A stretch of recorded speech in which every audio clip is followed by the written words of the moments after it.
একজন পুরুষ জীবনের অনেক কিছু গুছিয়ে রাখে, সংসার চালায়, দায়িত্ব নেয়, কাজ করে, বিল মেটায়, সবই ঠিকঠাক থাকে। কিন্তু যে জায়গাটাতে তার সবচেয়ে বেশি মনোযোগ দেওয়া উচিত, সবচেয়ে বেশি যত্ন দেখানো দরকার, সেটা অনেক সময় অবহেলার ছায়ায় ঢেকে যায়। সেই জায়গাটা হলো তার স্ত্রীর মন। একটা মেয়ে যখন কাউকে ভালোবেসে নিজের জীবন সঁপে দেয়, সে শুধু একটা ছাদ চায় না, সে চায় ভালোবাসার ছায়া, বোঝার কোমলতা, অনুভবের সঙ্গ।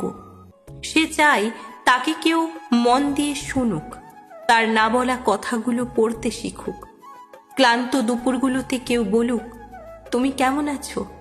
এটুকু স্নেহই অনেক মেয়ের কাছে বিশ্রামের মতো। কিন্তু বাস্তবতা বড় কঠিন। কিছু না বললেই বুঝে নেওয়ার কথা বলা হয়, অথচ কেউ বোঝে না।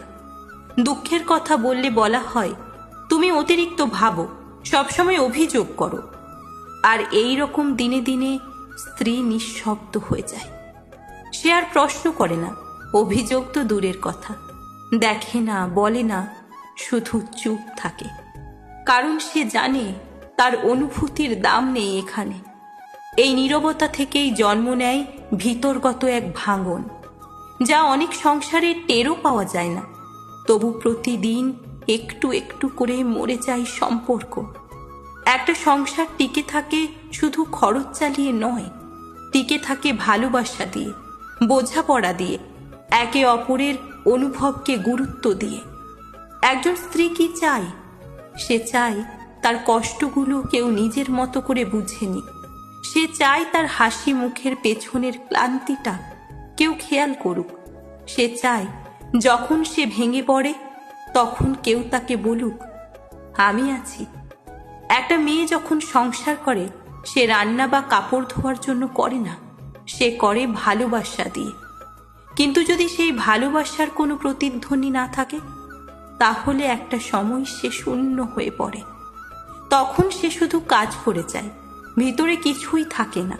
এই অবস্থাটাই সবচেয়ে ভয়ঙ্কর, কারণ তখন সে আর কিছু আশা করে না। তাহলে কি করণীয়? পুরুষের কাছে সব সমাধান টাকা নয়, সিদ্ধান্ত নয়। একটু সময় দিন, একটু মনোযোগ দিন, চোখে চোখ রেখে জিজ্ঞেস করুন, তুমি সত্যিই ভালো আছো তো? তার ছোট ছোট কাজগুলোকে কৃতজ্ঞতা দিয়ে মূল্য দিন। আর যে কোনো তুলনা এড়িয়ে চলুন। স্ত্রী আপনার সঙ্গী, প্রতিযোগী নয়।